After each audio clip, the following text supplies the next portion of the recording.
네, 신년 새벽 기도회 셋째 날 오신 여러분들을 주님의 이름으로 환영합니다. 날씨가 좀 비가 오고 좋지 않은데도 이 아침을 깨워서 또 하나님 앞에 기도하러 나오신 여러분들 가운데 우리 주님의 귀한 은총과 평화가 함께 하시기를 바랍니다. 오늘 소개하는 기도의 사람 바로 한나입니다. 이번 주에 소개하는 기도의 사람 중에 유일한 여성입니다. 오늘 한나는 지극히 굉장히 개인적인 고통 그리고 상처와 아픔을 하나님 앞에 쏟아내는 기도를 하고 있습니다.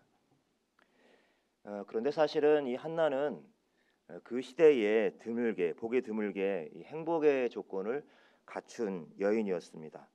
남편 엘가나가 건강하고 또 경제적으로 안정돼 있고, 사실 남성 중심의 그러한 사회 속에서 구약 시대에 거의 찾아볼 수 없을 정도로 남편의 사랑을 듬뿍 받은 여인이었습니다. 오늘 그 증거로 앞서 1장의 앞부분에 보면 이 엘가나가 이 브닌나라는 또 다른 아내가 있었음에도 불구하고, 또 브닌나에게는 자녀들이 있었죠. 그럼에도 불구하고 온 가족들이 제사 드리러 이렇게 올라가는 날이면 이 제사의 그 제물을 이 자녀들에게 가족별로 나눠주는데, 그때 오히려 이 한나에게는 2배로 줄 정도로 그렇게 한나를 사랑했습니다. 그런데 그럼에도 불구하고 한나는 마음껏 행복할 수가 없었습니다. 왜 그렇습니까? 바로 한나에게는 자녀가 없었기 때문에 그렇죠. 당시에 자녀가 없었다는 것은 사회적으로 큰 수치였고, 심지어 하나님께 버림받았다라고 이렇게 비웃음을 받을 수 있었던 부분이었습니다. 이 일이 너무 힘들고 아픈 가시가 되어서 이 한나의 마음을 찌르고 또 찔렀습니다. 그런데 그렇지 않아도 참 가슴이 아프고 그렇게 힘든데 여기에 이 고통을 더하는 존재가 있었습니다. 그게 바로 브닌나였죠. 물론 이 브닌나의 입장도 이해가 됩니다. 자신보다 다른 여인을 더 사랑하는, 다른 옆에 있는 아내를 사랑하는 그게 얼마나 또 자신의 마음이 힘들었겠습니까? 모든 사랑을 앗아가는 이 한나가 좋게 보일 리가 만무합니다. 그래서 이 자식이 없는 그 한나의 그 약점을 계속해서 파고 분노를 자극합니다. 성경은 한나를 심히 격분하게 하였다라고 계속해서 2번이나 이 말을 사용하고 있습니다.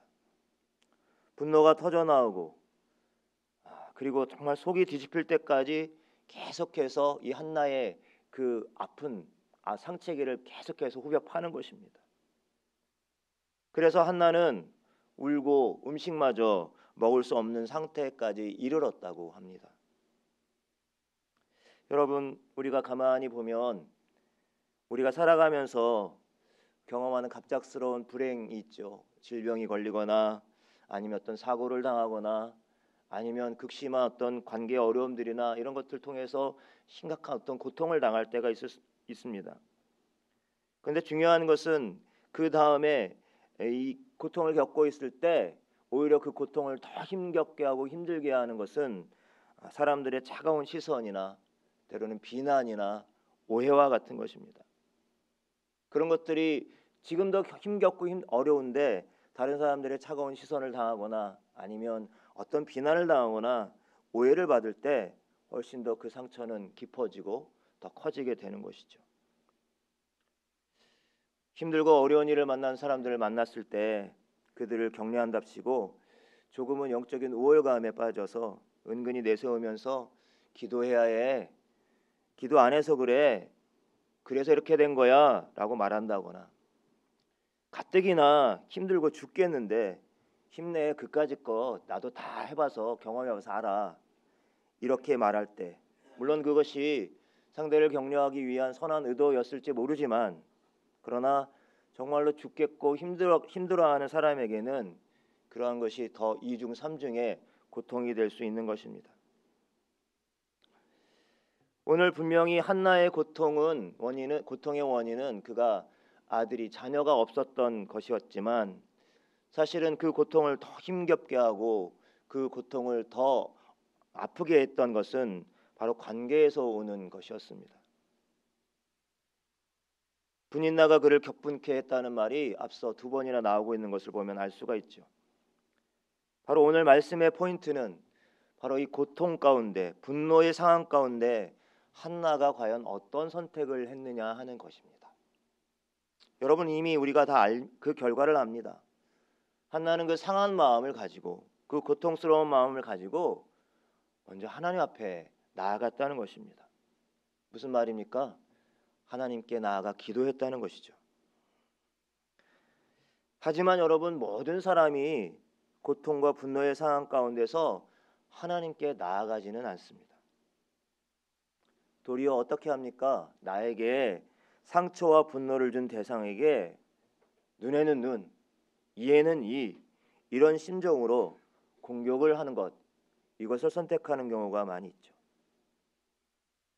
특별히 교회 공동체의 경우에는 더 그렇습니다. 특별히 가족처럼 매주일 만나고 또 오랜 동안 그런 함께 신앙의 생활을 해왔던 그런 관계 가운데 있는데, 때론 종종 그런 깊은 관계 가운데 있음에도 불구하고 서로 그 마음의 상함과 분노들 때문에 서로를 향한 그러한 분노의 마음들을 표출하고 서로가 공격의 대상으로 삼는 경우들이 있죠. 내가 받은 상처 그대로 돌려주면 좀 속이 좀 시원해질 것 같죠. 그러나 결국은 잃어버리는 것이 너무나도 많다는 것입니다. 똑같은 방법으로 만약에 한나가 분인나에게 너도 한번 당해봐 라고 그렇게 대응했다고 한다면 어떻게 되었을까요? 아마도 자신의 몸과 마음의 건강도, 인격도, 성품도, 내면도, 어쩌면 남편의 사랑까지도 잃어버릴 수 있었을 것입니다. 여러분, 이렇게 하는 것에는 답이 없죠. 오히려 죄에 당하고 사단의 공격에 넘어갈 수밖에 없습니다.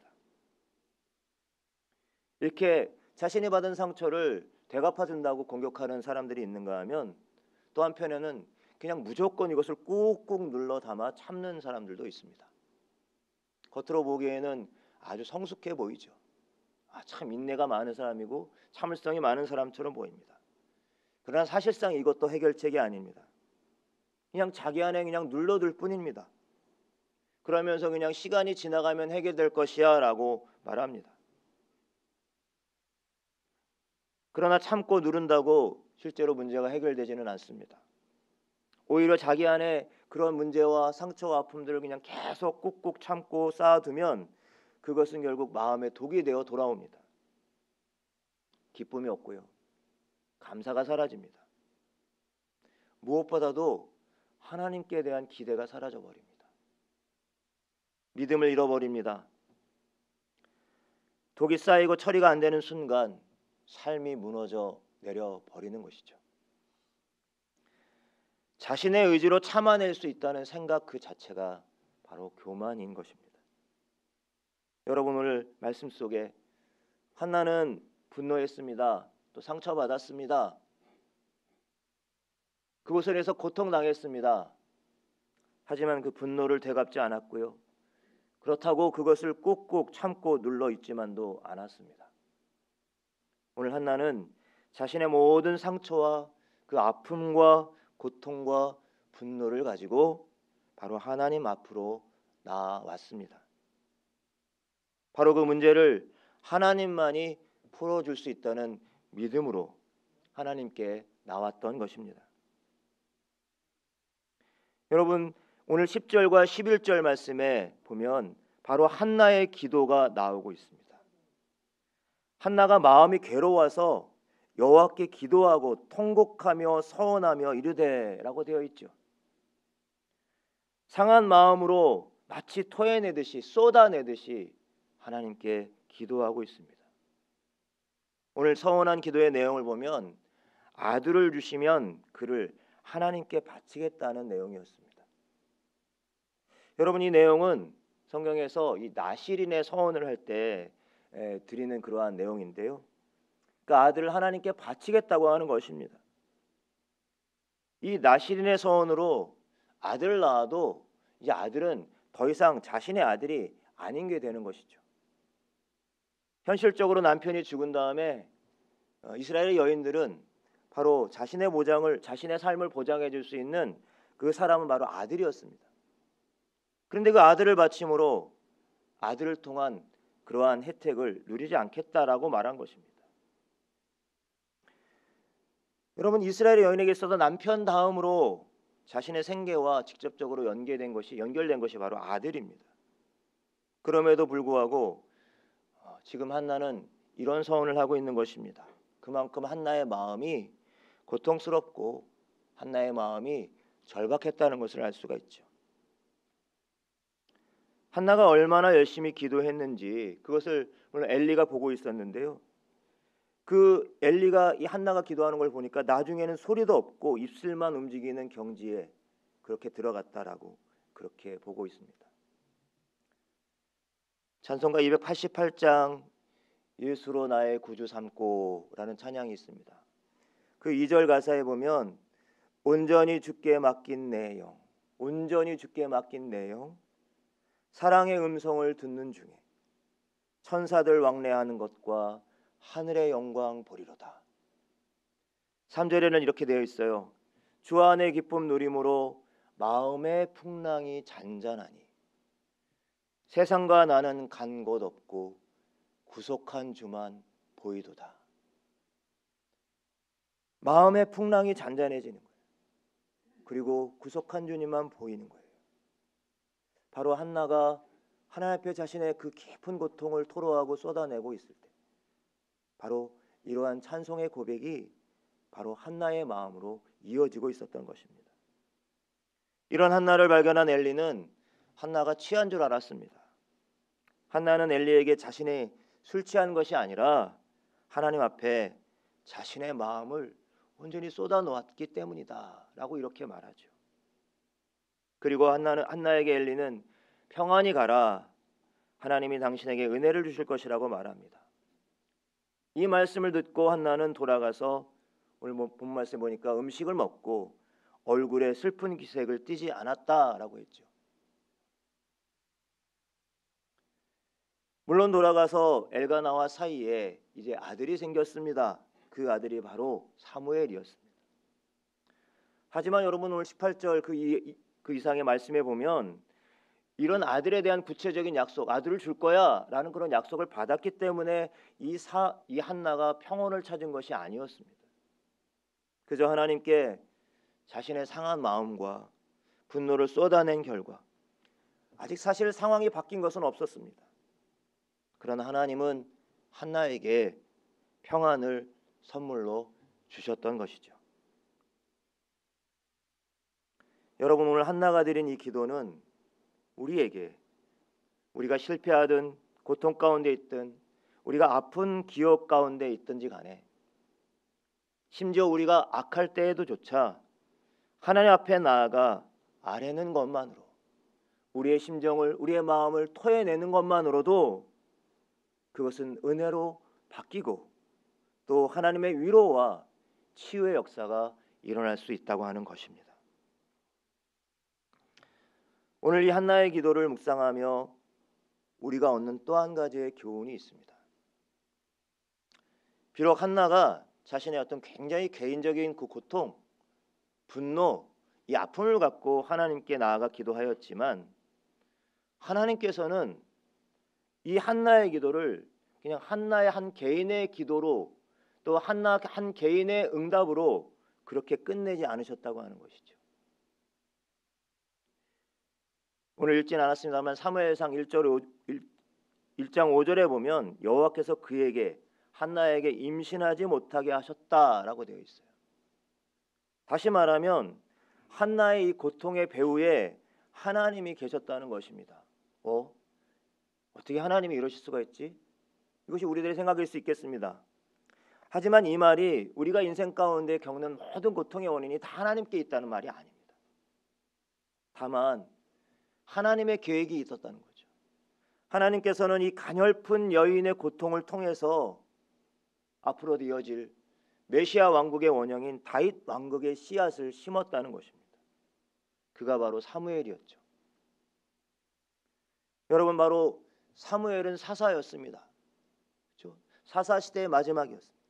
그런데 이 사사기의 혼란기에서 이제 다윗 왕국으로 이어지는 과정 가운데서 바로 이 한나의 고통이 자리 잡고 있었던 것입니다.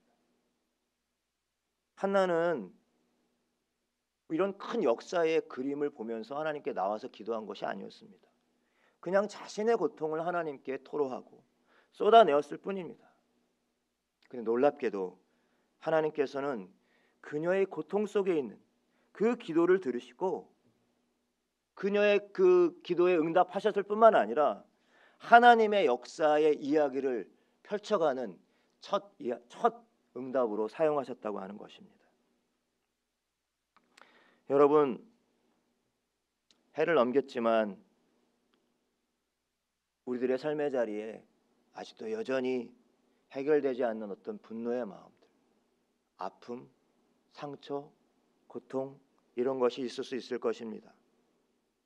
그런 가운데 있을 때 바로 우리는 이 한나의 기도를 기억하셔야만 합니다. 우리의 기도는 결코 거절당한 것이 아닙니다. 오히려 오래오래 더 깊이 우리의 기도의 씨앗이 심겨지고 있다고 하는 것이죠. 때론 여러분들이 심는 기도의 씨앗들이 당장 줄기를 내고 열매를 맺지 않을 수도 있습니다. 개인의 기도뿐만 아닙니다. 우리가 교회 공동체를 위해서 함께 기도하는 것들이 당장 우리의 눈앞에서 무슨 열매로 풍성한 열매로 나오지 않을 수 있습니다. 그러나 그렇다 할지라도 여러분 조급해하지 마시기 바랍니다.